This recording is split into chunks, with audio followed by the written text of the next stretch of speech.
Welcome to Atlanta, where the players play, where the Eagles come in and win every day.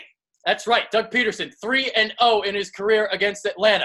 Mike Skolsky is here. I am Adrian Fedke, the best preview on YouTube. Skolsky, how you doing, brother?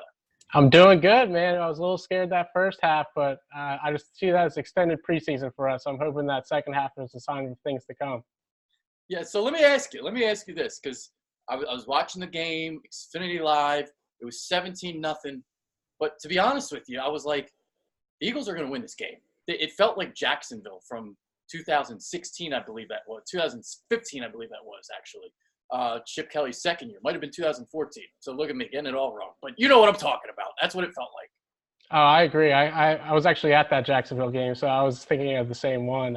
Yeah. You started seeing some fluky things like that Sandejo just completely blowing that one play, some blown coverage, and then we had that Deshaun Jackson retaliation just completely kill a drive. So we barely even had the ball. I was like, I want to see what this offense can do. And then once they finally had some time, they pretty much showed off the whole second half. Yeah, I mean, you're right. They barely had the ball for the first 20 minutes of the game, I believe, 25 minutes. So the first touchdown came at like the 5-minute mark, and they had only possessed the ball 3 times at that point. So you're right about that. And two plays where you had the 69-yard touchdown to McLaurin, and you had the touchdown along the right sideline where not only did Andrew Sandejo get outflanked, he also missed the tackle. So he doubled down on his dumbness right there. So that's how they got 14 points right there, just by 2 plays. And, Jim Schwartz's defense, that's what his philosophy is all about, like stopping those big plays, and they just couldn't stop them in the first half on Sunday. And one of the big things in that game, Case Keenum got all the time in the world. The receivers were getting open. And now you look at this Sunday, and you got to deal with Julio Jones, Calvin Ridley, Mohamed Sanu, all these weapons that the Falcons possess. That's definitely the worry. Was that some rust on our defensive line, or is what we saw in the second half? When Fletcher Cox got going, is that what we're going to see? Because if we don't get pressure on Matt Ryan, he'll sit there and pick us apart, especially with an elite wide receiver like Julio Jones.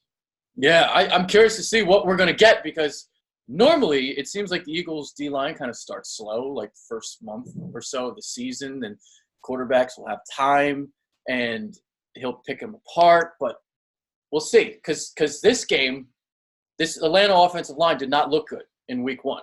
They did not. It's just Minnesota defensive line. So what are we going to see here? Are they going to get pressure, or are they not going to get pressure? What do you think, Skills?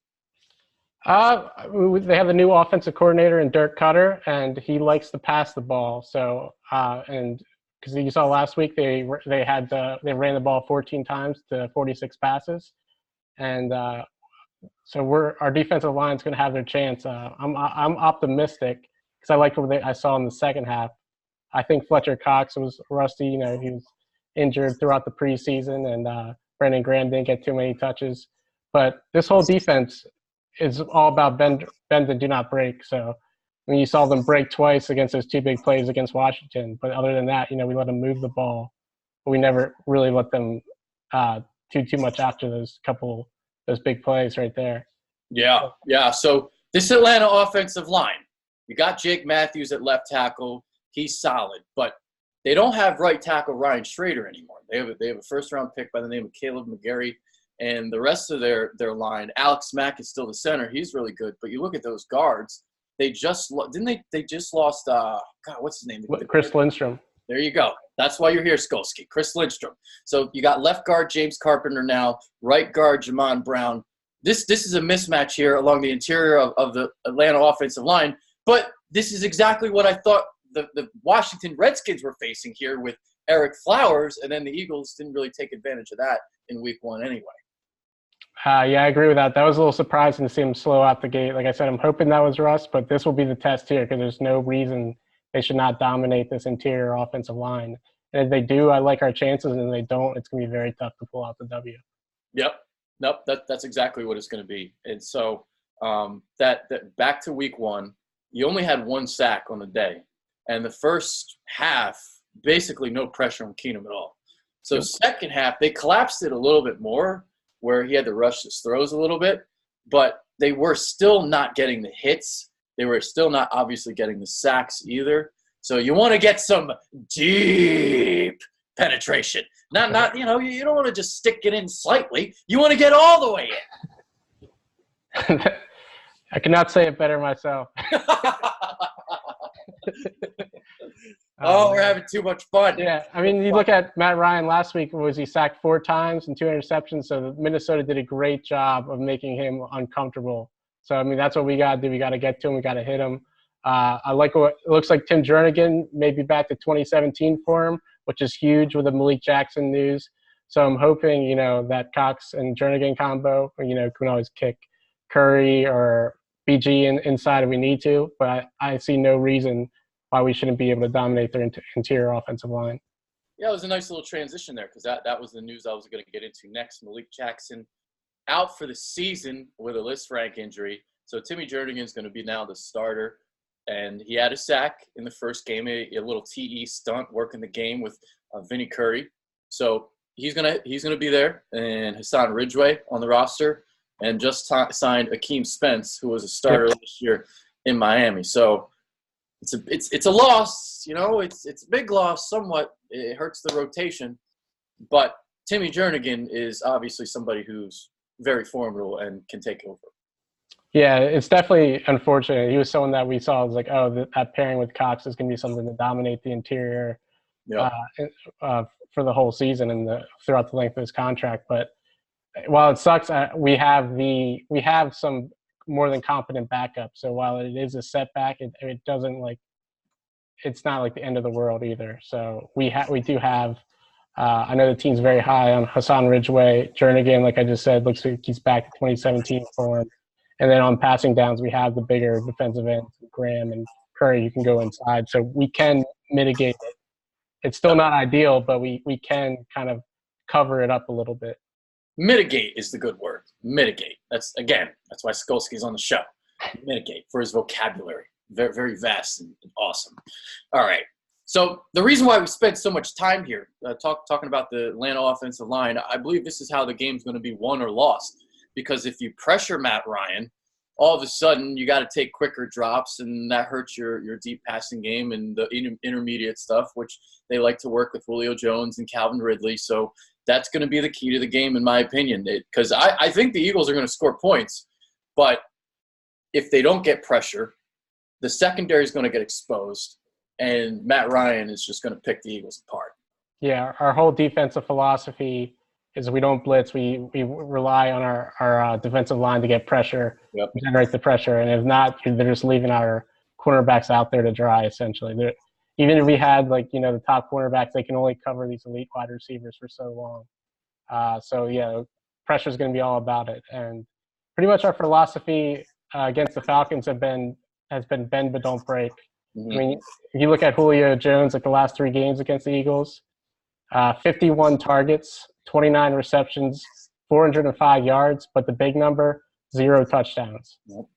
Yep. So, he's had those fade routes in the end that we've been able to knock away, the big times in the game. It seems like the last 2 games, same exact scenario, just corner of the end zone.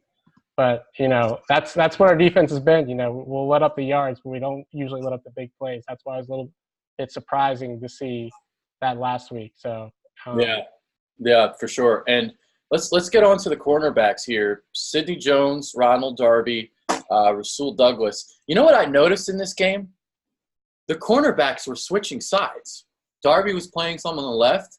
He also was playing on the right. We never saw that before under Jim Schwartz here in Philadelphia. And that was something I actually heard murmurs in during the spring, like they might switch sides. And then the first week of the season happened right before it was announced that Sidney Jones and Darby were going to be the starters, but it seemed like Douglas was getting more snaps. I probably should check the snap counts because I might be wrong, but it seemed like Douglas was playing more than Jones.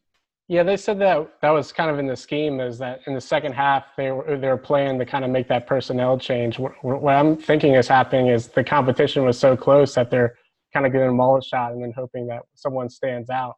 Yeah. But, I guess they were, because Rasul Douglas played very well in preseason, Sidney Jones and all of them, they were all very close. So I guess they're kind of trying to see what the cream rise to the top, I guess. and see. So they made those adjustments. They had Sidney Jones on the outside in the first half. They kicked him inside the second half, and they put Rasul out there. So I guess we'll see. I guess we'll see.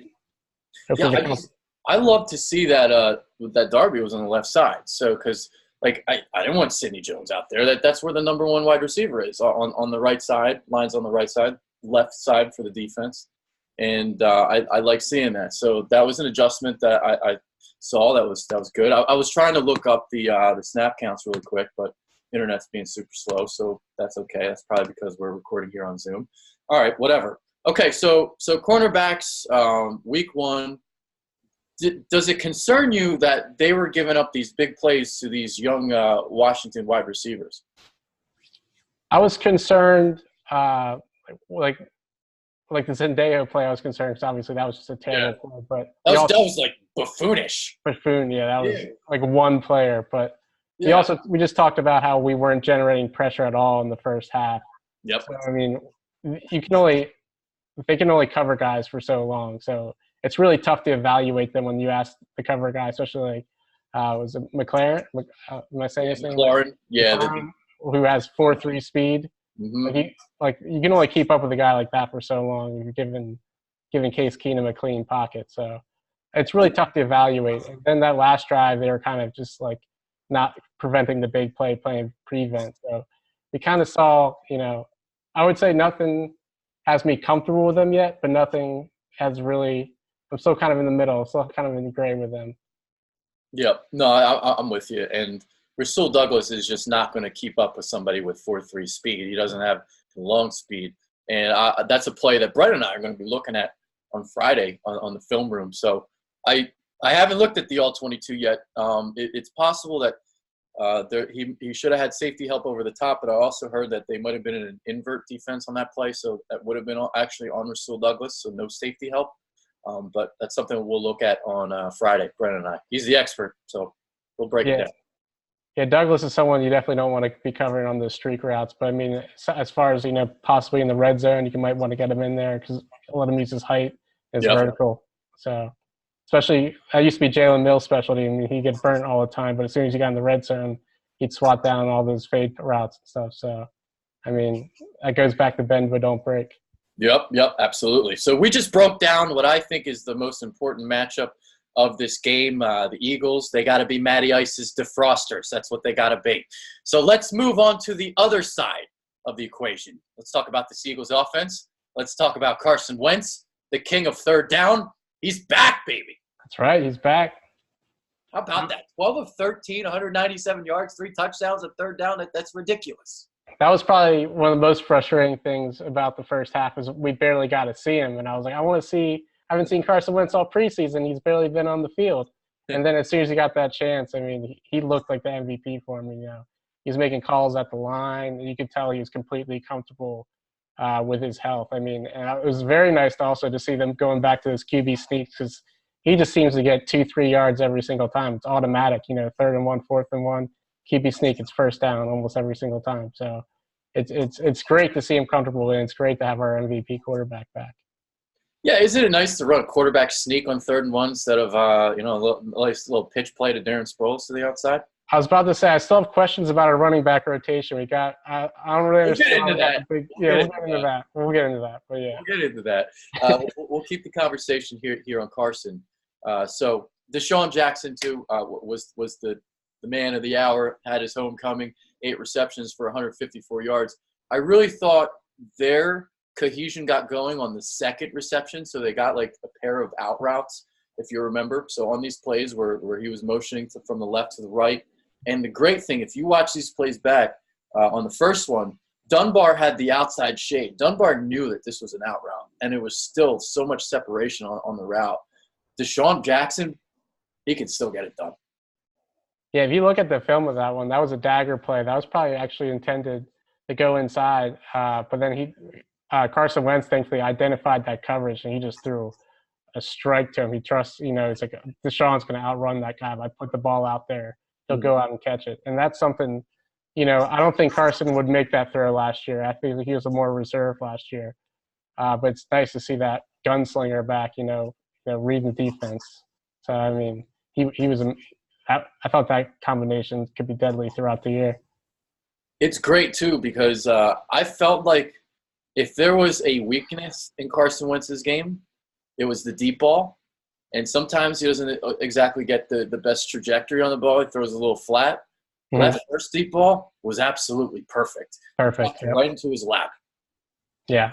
It's exciting to have a deep threat like Jackson. It makes me sad that he was ever not on our team, but yeah, you could see what he did. I mean, last year, we signed Mike Williams to be that guy, but he got injured almost right away, and then it was really tough to get anything. People were just playing in and guarding the middle. So I mean, it was tough for us last year, but you can see that like talent like Deshaun Jackson just does for this offense. Yep. And the other thing that I noticed in this game, so there were like third and 10 pluses where he was escaping the pocket and extending the play and then finding the open receiver for the first down. That happened twice on that field goal drive in the fourth quarter. And that was something that they got back to in 2017. A long, lengthy drive takes up most of the clock and puts the game away pretty much. I feel like that was a staple in 2017. They would just have one of those long drives, it wasn't even always running the ball. They just, they essentially just kill the clock, just methodically moving down the field, 4-yard plays, 5-yard plays, just consistently, finding someone quick and, getting the ball out quick and then, letting the time run out. And then we usually put the human victory cigar, Nick Foles, in to go and kneel it. Those were the days. I mean, that was a good season. So, I mean, it's nice to see some flashes of that, and we're hoping that we'll get back to that, and the offense will be that dynamic. Okay, so now this is where we're going to talk about the running backs and the running back rotation and all the controversy right now because everybody wants Jordan Howard to get more touches. What are your thoughts on that? I do want to see more touches, but there's more the situational stuff that confused me. When it was short yardage, you would think you would want Jordan Howard in like those goal line situations, and we have our smallest guy. I mean, Jordan Howard, he might not, his yards per carry went down the last few years, but all he does is he falls forward. So, I mean, if you ever have a short yardage, just give him, especially behind one of the best offensive lines of football, if not the best offensive line of football, he'll get you 2 or 3 yards each time. Miles Sanders, I know his stat line didn't look great, but, I mean, he had that big run that came back. You saw what has everybody excited. And what really excited me as well was how advanced his pass blocking is. He had some great blitz pickups that really, gave Carson some time to make some big plays. So that's usually the big thing you look for in rookie running backs, the biggest thing that keeps them off the field. And he shocked me how good he was in game one. Dude, I know exactly which play you're talking about. I forget who it was that came through, but it was like a blitz from the linebacker. Picked him up perfectly. Stoned him. Now, let me say this, too. I wasn't surprised by how Doug used the running backs. I was surprised by how much Sproles was used. I was surprised. But I wasn't surprised by how little touches Jordan Howard got. This is exactly what I expected. I expected him to be a LeGarrette Blount guy, kind of get the carries in the fourth quarter when the defenses are worn down, get the goal line touches, get the third and short touches, which didn't really happen per se because Sproles was getting them for whatever reason. So the game plan actually was like I thought. I just didn't think Sproles was going to get as many carries as he did. I agree, and I think that was a perfect analogy. I think he's going to take that Blount role, and I think we'll start using him. We're going to see him a lot in more of the second half, and especially the fourth quarter. And then especially in the second half of the season, the weather starts getting cold. You put that big bruiser back in and make them really make him be afraid to tackle that big guy. So I mean, I think you hit the nail on the head. We might not see him a lot at first, but I think his usage is going to increase as the season goes on and as we get later into the games. Yeah, because that was the biggest thing I noticed in the comments section. Feed Jordan Howard, give him the ball, make him the featured back. And I guess I'm just being a little bit of a contrarian here. Not that he doesn't deserve the touches. This is the committee. This is how it is. This is how it operates. He's going to be the LeGarrette Blount guy, and there's nothing wrong with that. This is exactly what I thought he was going to be. And it's not like Sproles was bad either. I thought some of the way they used him was more confusing because they weren't playing to his strengths. But I mean, he still had like 5 yards a carry or something like that. He still So for his age, he had some nice runs. He just didn't pick up that third and short, and that's the play that we remember. Yeah, that was just. I mean, I think that was more play calling. Like we just talked about, QB sneaks, and then we have Jordan Howard, or even Miles Sanders, and like we have so many different ways that could have been. We made that hard on ourselves essentially. It Yeah, didn't have to be no, that I hard. completely agree. And I made this point earlier on the radio this week with Doug Peterson and Andy Reid. There's a contrast between the two when it comes to play calling. Doug Peterson cannot script. His first quarter play calling is abysmal. They were dead last in first quarter scoring last year, and they put up a donut on Sunday. But when it comes to in-game adjustments, there might not be anybody better in the NFL, except maybe Bill Belichick, than making in-game adjustments right now than Doug Peterson. These touchdowns come in bunches. Bunches. Oh man, I think Big Cat from PMT said it perfectly about Doug Peterson. So the thing I love about Doug Peterson, he's like a stats nerd mixed with that gunslinger mentality. So he has that aggressiveness, but he's all about analytics. So I mean, you saw that fourth down we went to in the final. I mean, before we took the lead, and most people aren't going to go for it there. They're going to punt it. But I mean, my heart was racing to that moment. But I was like, you got to trust the coach. I mean, he's proven he's won us the Super Bowl, and we go down, we score a touchdown on that drive, and that ends up being the difference.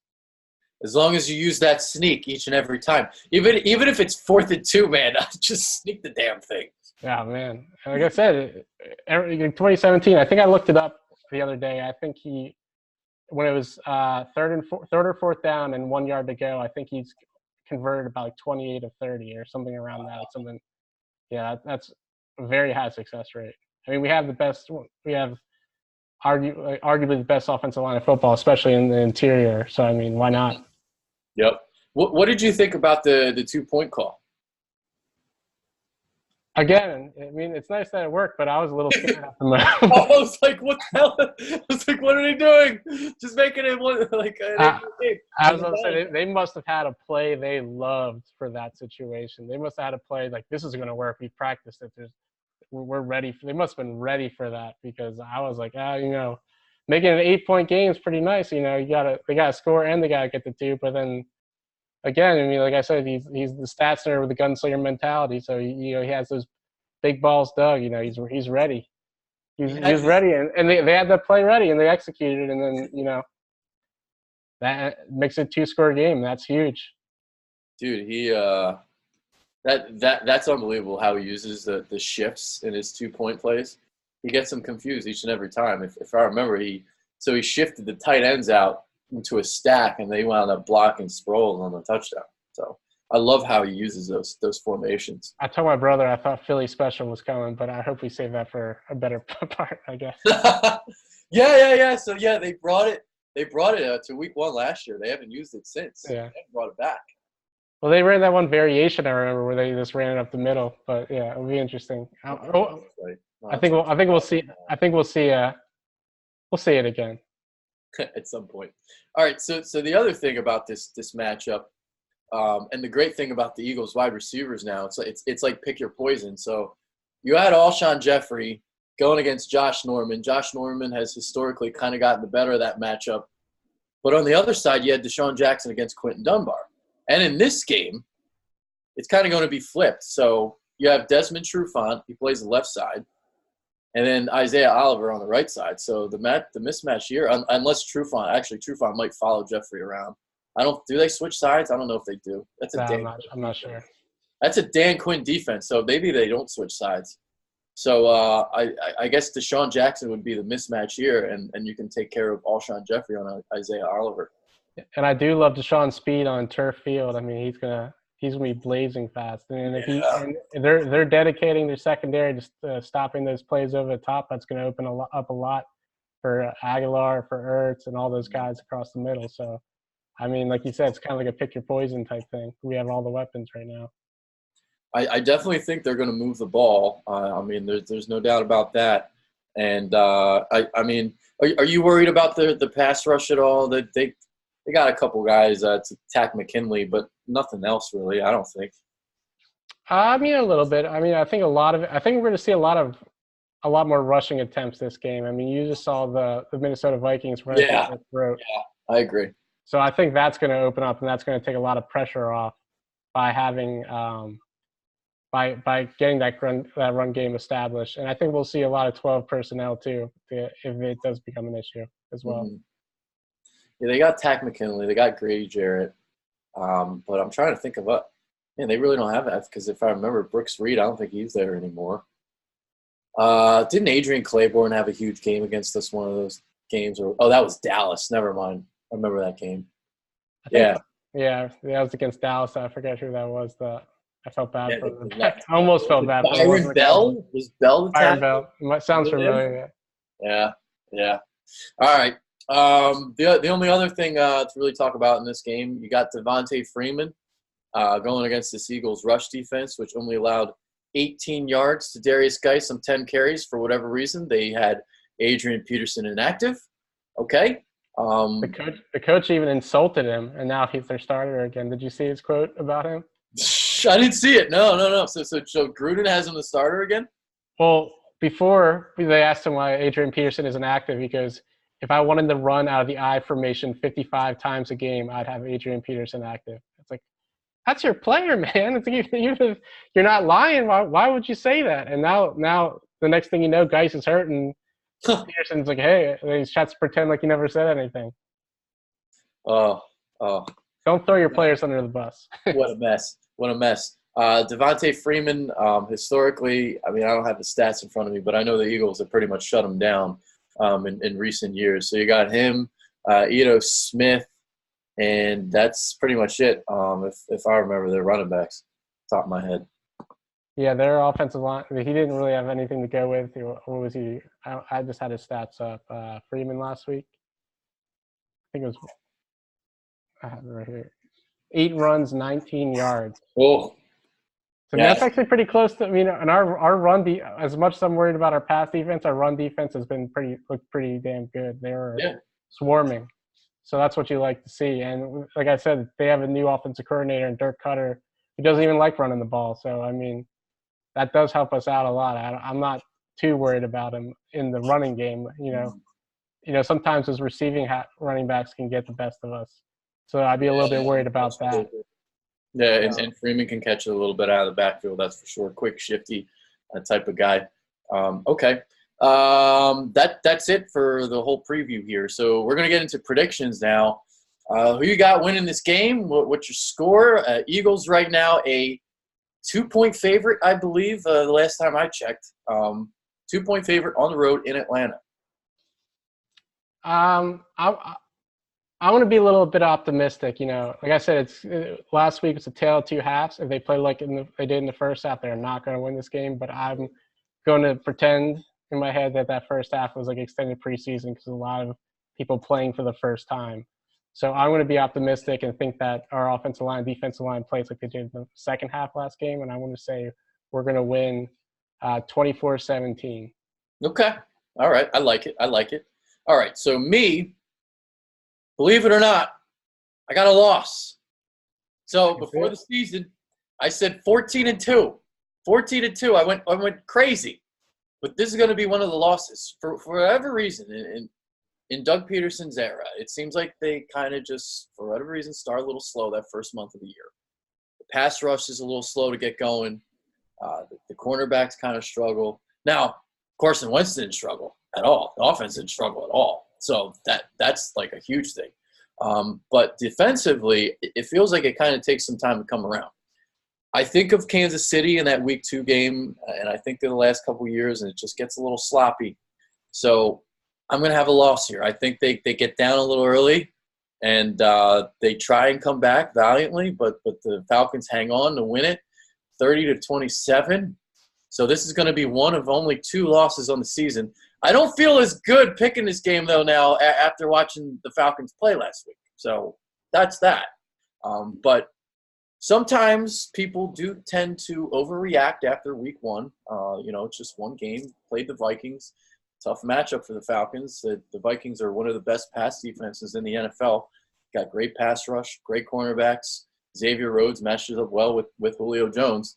So this week, the Falcons are at home now and just got embarrassed in Week 1. So I think this is going to be a tougher game than maybe people in Philadelphia think. I could definitely see that. Like you said, sometimes, I don't know, for whatever it is, it seems like we need to get that first loss before we really everything starts to really mesh. It kind of like it's that kind of that jolt, like, oh, we better get our stuff together type feeling. And unfortunately, we have seen in the past, and I could definitely see it because I mean we definitely saw some hints of sloppy play in week one, and like we're hoping that was some rust, but it's very possible that we were lucky that we were playing against a Washington team and not a talent like Matt Ryan and Julio Jones. So we need to bring our A game, or else I could definitely see what you're saying. Yeah, I was about to say that. I mean, you can be sloppy against Washington and still win the game, but you can't be sloppy against Atlanta and hope to win that football game. So unless Atlanta is just not that good, which is possible, but I seem to believe that when they fly under the radar, that's when they kind of sneak up on people. The winning or losing this game will come down to their offensive line versus our defensive line, which on paper is something that there's no reason why we shouldn't win. But let's be honest, they should dominate. They should have 5 to 6 sacks in this game. They should. I mean, especially you saw last week they let up 4 sacks to Minnesota, and I think there's no reason, especially with they were high on Lindstrom. They drafted him, I believe, in first or second round, and now he's out. And the rest of their line was struggling. There's no reason why Fletcher Cox should not be getting, I'll let you say it, deep penetration. That was a good one, too. Thank you for feeding me that one. Oh, I did. Alley-oop, man. I got you. But, yeah, I think if we can get that pressure, we got that. I think the game we can make it uncomfortable. I mean, Matt Ryan's lost his last 3 games against us with a QB rating of 73 when we sacked him 9 times in those 3 games. So I want to get a minimum of 3 sacks this game. If we do, I think we can win. No, I completely agree. And for whatever reason, I just have this gut feeling that the pressure just isn't going to be there because that's the kind of way it goes the last couple of years. D-line just starts slow. I don't have the stats to back it up, so I didn't look it up. But I mean, there's definitely question marks after week one. It was an exciting